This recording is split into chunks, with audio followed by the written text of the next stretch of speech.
Poganizira kwambiri makasitomala athu munyengo ino yovuta zachuma, mitengo yatsopano yokwerera basi ili motere. Mtunda wapakati pa Bwande ndi Lilongwe 28,000 kwacha akulu, ana 20,000 kwacha, ndipo return ticket ndi 50,000 kwacha. Mtunda wapakati pa Bwande ndi Mzuzu ndi 45,000 kwacha akulu, ana 35,000 kwacha, return ticket ili pa 80,000 kwacha yokha basi. Bwande ya Mangochi akulu 25,000 kwacha, vana 20,000 kwacha, ndipo return ticket ndi 45,000 kwacha. Katundu wanu yense tumizani pa Khwezy courier yachangu amakafika tsiku lomwero ngati mwatumiza mwamsanga. Nambala yathu ndi 0886 780 355. Tikakambatu za basi kwathu kuno ndiye ndi Khwezy basi, chifukwa Khwezy ndiye basiyo.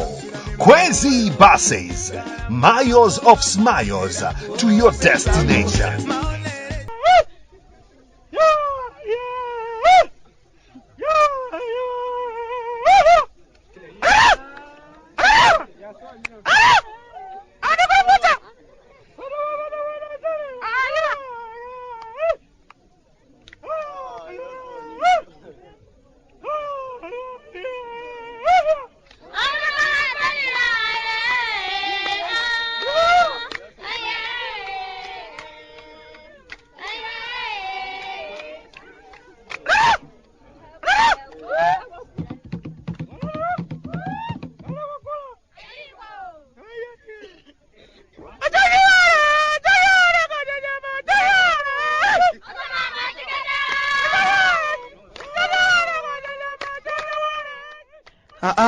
Kalata timechoka kumudzi Malawi.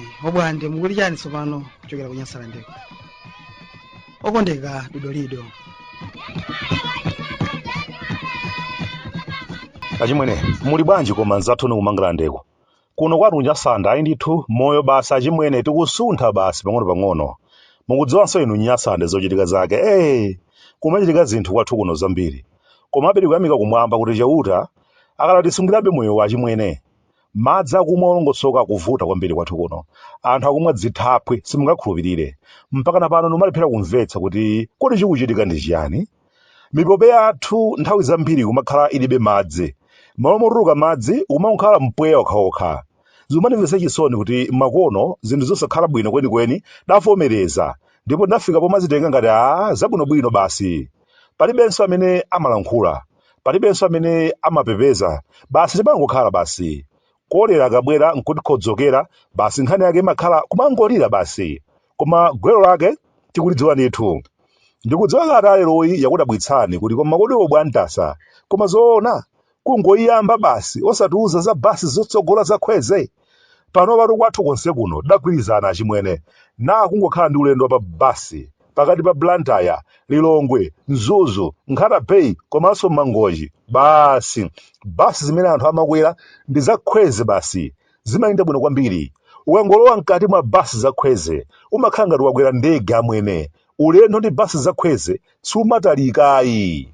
Chabwino mundilole ndibwerere ku nkhani imene ndimakamba kuti makono kampani ngati zopereka madzi m'mizinda zikumachita zinthu zozondokako basi. Koma monga mwa nthawi zonse anthufe timakhala chete osalankhulaponso, koma sizoonayi. Zinthu zake sizili bwino ndi pang'ono pomwe amwene. Madzi akumwa amene anthu akumwa pakatali pano ndiomvetsa chisoni kwambiri. Koma chonsecho mwezi ndi mwezi anthu akumakhala kupereka ndalama za nkhaninkhani kulipira madziwo. Tsiku lina lake nanenso ndidzatopa achimwene kuchikumbeni kuno, ndipo ndidzachita nanenso mademo anga. Anthu kumasungidwa masiku 4, 5 opanda madzi. Amati anthu akukhala bwanji? Ife tinakula tikuwuzidwa kuti madzi ni moyo. Koma ngati moyo ukuchotsedwa kwa sabata yathunthu opanda njira ina iliyonse yowathandizira anthu, ndiye kuti timaganizira kuti anthu akutani. Mbuyo mwa anzathu akutauniwo zimati zikavuta choncho zokhudzana madzi, opereka madziwo amakhudzidwa ndipo zimayenda vimagalimoto vikuluvikulu va madzi kumanga zigawa madzi kuti anthu asachite kuzinga kwenikweni.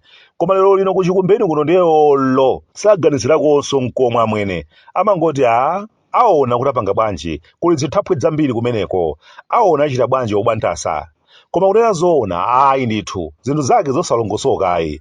Nyasande wathuyu anazungulidwa ndi madzi ochuluka kwambiri, ndi zina zake zikamachitika zimangodabwitsako basi. Zilumikeza nkhani nkumapita ndithu, koma mapulani oti mwina mwake nkhani ya madzi idzalongosoka ayi ndithu osakhala nawoyi. Ujeni kafadala panopa wapeza chipewa cha mthuthuthu. Ndikudziwa kuti monga mwa nthawi zonse muchita zanu za chipongwe zija muzizifunsa kuti akafadala ndiye kuti zinthu zikuwayenderatu mpaka napeza nawo mwayi wa mthuthuthu. Inu tamvetsetsani, sikuti kafadala wagula mthuthuthu yayi. KD wapeza chipewa chabe cha mthuthuthu chimene akumavala. Zimoneka zoseketsa kamafotokoza chimwene, koma ndithu mungoyenera kumvetsetsa ndi mmene kwathu kuno zinthu zake zikuonekera. Chipewa cha njinga kuno sikuti akumavalanso kwina kwake ayi ndithu akumavala kamapita ku Tchalitchi. Mukuseka ndikudziwa, koma tikhupirirani sikutinso anthu akumadabwanso kuti kodi awa avala chipewa cha mthuthuthu chifukwa chani. Ayi ndithu chifukwa akumakhala kwangapa amene akumavala zipewa za mthuthuthu mkachisimo. Nkhani yake iku kumakhala kusamalira mutu amwene, chifukwa makono oto athu ndiye akuyenda olusalusa kaya ndi dzuwa likaya, koma sizili bwinoyi. Ngakhale mkachisi mmene anthu sakumachita kuiyambitsa ndewu amwene, pang'onong'ono ungumva iwe ndinakukambirani kale kuti nthawi zina zake zimafika pomba mfuti kuti mwina mwake anthu abalalike anasemphana chichewa mkachisi. Ndipo popewa zinthu ngati zimenezi zidamuchitikira ulendo wina wake uja akumangovala chipewa cha njinga basi, kuti ikafika nthawi yoponyerana zibakerayo basi akhale ngati otetezedwa. Anthu ake sakumaonanso kuti chibakeracho akuchiponya ndani ndipo chikulunjika pati. AKD angopanga chisankho basi chomapherera mu chipewa basi. Ngakhale otsogolera mapemphero akumatha kuchoka ku gome, uyo chibakera chili mutu mwa mnyamata wa khwaya kufunsa kuti ndindalakonso chani, akuti uyimba bwanji za aleluya nthawi ino, akutuma eti mutu ngati boloma. Sabata iliyonse achimwene kwathu kuno ikumakhala sabata yachisokonezo m'mipingo, kukumachitika kena kakebe kuti kanyazitse dzina la mpingo, kanyazitse dzina la Mulungu. Zimene sizoona ayi, koma sizikumakhala bwinoyi. Ena ake amapezerapo zifukwa zomapitirizira kuchita zawo zimene amakhala akuchita nthawi zonse, kumachita kuguwa. Mwaona ifetu nchifukwa chake silipita kukapemphera ayi. Nkhani zake zimakhala zimenezi. Dzidakwa dzamba amapeza chifukwa chonyozera awo amene amapita kupembedza, kuthamawo kwa basi pa nkhani zopembedza. Ife silipitako ujeni ife timaopa zimenezi. Etu zimenezi ndi zimene zakhala zikuchitika kuno amwene. Moti mutati mudzalowe lero lino mkachisi nkuwaona ulendo wachi nakafadala mmene akuchitira ali mu zipewa za mthuthuthu. Ukhoza maona ngati mwina mwake anthu ake ambiri ngochita bwino ayimika mithuthuthuyo panja. Ayi ndithu akumakhaliratu okonzeka basi, ukonzekera kuti mwina mwake chibakera chikhoza kuchokera kwina kulikonse. Nkhani kumangokhala yofuna kudziteteza basi achimwene. Kupewa akuti kumaposa kuchiza. Vuto limene likumakhalapo ndi kulumikizana tsopano.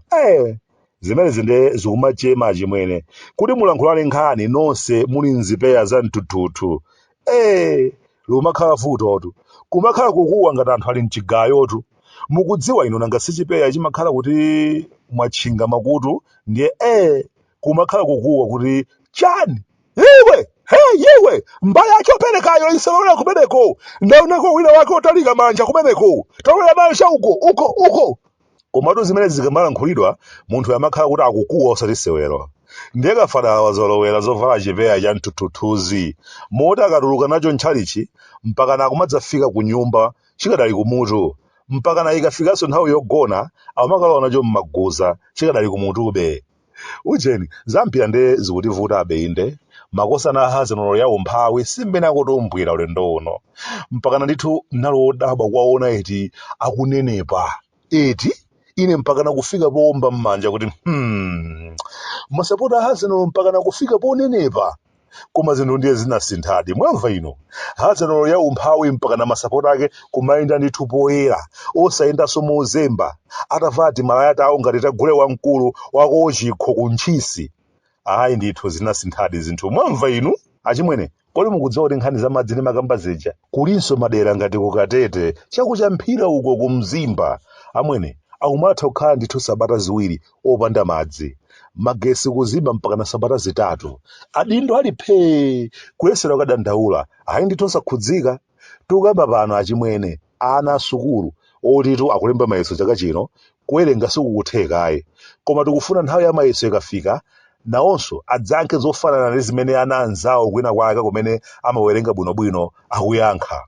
Chisoni chikumandigwira tikaganizira zamadera ngati chipatala cha Katete kumene kulibiretu magetsi, Katete Girls Primary, Katete Boys Primary, ku St John Bosco Secondary School, tingonena kuti champhira yonse kwa Kantewe, Majiga, Kuhoho, mpakana akumadzifunsa kuti ifeyo tikadalibe gawo limodzi la Nyasalande kapena mwatitulutsamo talowa tsopano ku Mozambiki. Ndata ine wanu kuno kumudzi ku Malawi abwande mafuta ku Nyasalande sunga mpenzi.